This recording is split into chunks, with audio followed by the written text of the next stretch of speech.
And Young Buzz. Welcome back to your favorite spot for the latest K-pop scoop, where we dive deep into all the exciting things happening in the world of Korean entertainment.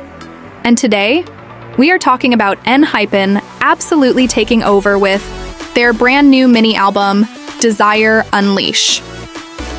Like seriously, these guys are on fire right now, and I mean that in the most chart-topping, history-making kind of way.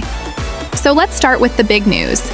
ENHYPEN just hit #1 on Oricon's weekly combined album ranking with their 6th mini album.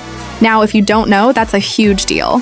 Oricon is basically Japan's version of Billboard, and when you top their combined ranking, it means you're dominating across all fronts: physical sales, digital downloads, and streaming. That's the holy trinity of music success. And ENHYPEN just swept it. They scored a whopping 300,000 points, which, by the way, is their highest ever on Oricon.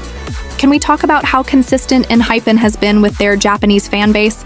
This is now the 10th time they've ranked #1 on this particular chart. 10th.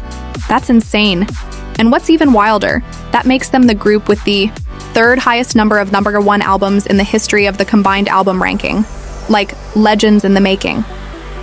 Now I know a lot of carrots and moes might be watching this too, and I gotta say competition is fierce this year. But I think we can all agree, ENHYPEN is really earning their place up there with the biggest names in K-pop. But wait, there's more. ENHYPEN didn't just top one chart. Nope. They went on and topped 3 categories on Oricon: the weekly combined album ranking, the weekly album ranking, and the weekly digital album ranking. Triple crown, baby. That's how you make a comeback. And speaking of comebacks, how are we feeling about the title track Bad Desire? Honestly, I've got some thoughts on this one. The sound is a little darker, a little more mature, and the concept, super bold. They're not holding back at all this time, and you can hear it in the production, the vocals, even the choreography. It's giving grown-up ENHYPEN, and I'm here for it. I want to know what you guys think, though. Is Bad Desire your favorite title track from them? Or are you still vibing with Bite Me or Drunk Dazed? Let me know in the comments. Personally, I love how they keep pushing their image. It's not the same old formula every time, and that's something I really respect. Back to the charts.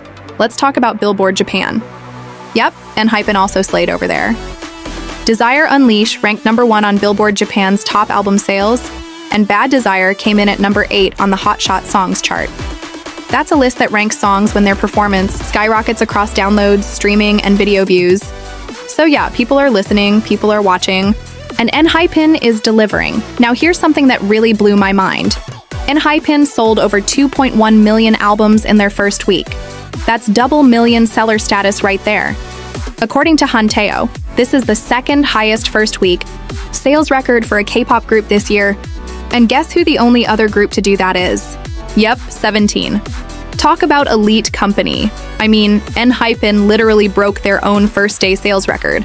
On release day alone, just that one day, they sold 1.89 million copies. Let that sink in for a second. These numbers aren't just impressive, they're historic. And you know what? It's not just about the numbers, it's the impact.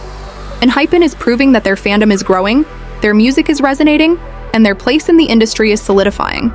Some people still try to say they're 4th-gen underdogs, but honestly, are we still doing that? Because the stats say otherwise. Also, can we talk about their presence in Japan? I mean, they're not just doing well, they're dominating. #1 on Oricon's weekly album ranking, weekly digital album ranking, weekly combined album ranking, and Billboard Japan's top album sales? That's a clean sweep. Japan is really showing them love, and ENHYPEN is clearly delivering what that audience wants. Okay, before we move on to the next half, I need to ask, do you guys think ENHYPEN is underrated globally? Like, they're pulling huge numbers in Asia, but are Western outlets giving them enough credit?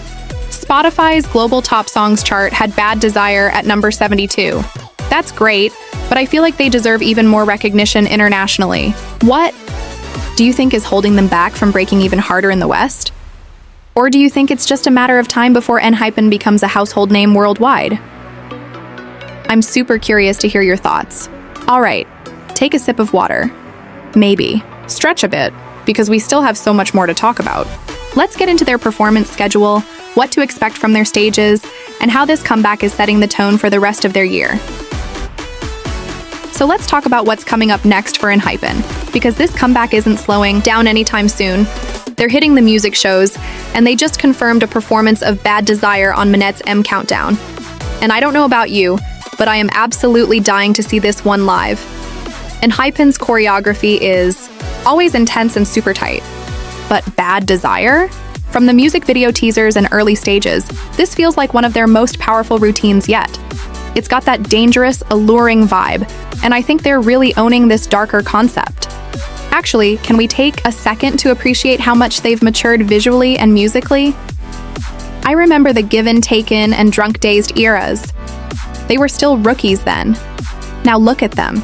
They're headlining charts, owning stages, and releasing million-selling albums like It's Casual. It's been only a few years since debut, and they're already operating on a senior group level. And another thing that caught my eye, Bad Desire is still holding strong on Spotify's daily top song global chart.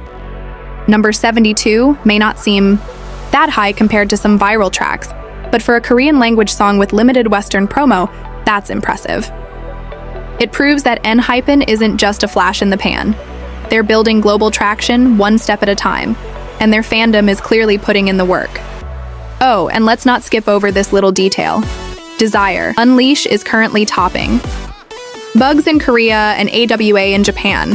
So we're not just talking physical sales, which can sometimes skew things. These are digital, real-time charts. People are streaming the album, and that tells us there's genuine public interest. So here's the question for all of you. What's your favorite B-side track from this album? I know the title track gets all the spotlight, but ENHYPEN always hides gems in their B-sides. Personally, I've been looping that track number 4. You know which one I'm talking about, right? The vibe is unreal. The production? Smooth, but edgy. The vocals? Chef's kiss. But that's just my take. Drop your favorite in the comments and let's compare notes. Now I want to take a step back and look at the bigger picture here. With this comeback, ENHYPEN joins a very elite circle of K-pop groups that have achieved double million seller status on initial sales alone this year. The only other group to do that is 17. Think about that. Just 2 names so far. That's rare air. And let's be honest, ENHYPEN has had their fair share of people underestimating them. Some folks only saw them as a survival show group or the younger group from HYBE. But I think with this album, they've made it clear they're not in anyone's shadow anymore. They're paving their own lane, and they're doing it with style, grit, and a crazy loyal fandom. By the way, shout out to NGenes. You guys are absolutely killing it. From streaming to physical sales to voting, you're making this era one for the history books.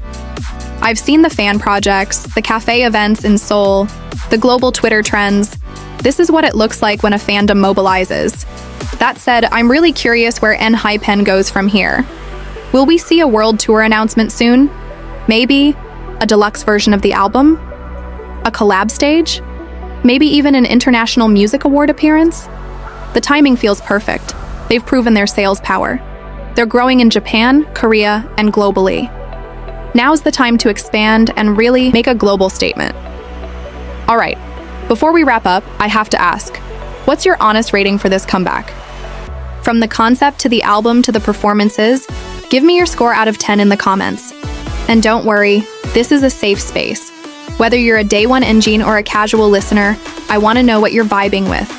Also, let's make this comment section a fun one. Describe the Bad Desire MV using just 3 emojis. I'll go first. Mine would be fire, broken heart, and lightning bolt. You know exactly why. All right, Buzz family, that's it for today's video. ENHYPEN is clearly in their era, and I can't wait to see what they'll do next. If you enjoyed this breakdown and you're hyped for more comebacks, make sure to hit that like button and subscribe for more K-pop deep dives just like this. As always, this is Anyong Buzz, signing off, but never far from the next big K-pop moment. See you.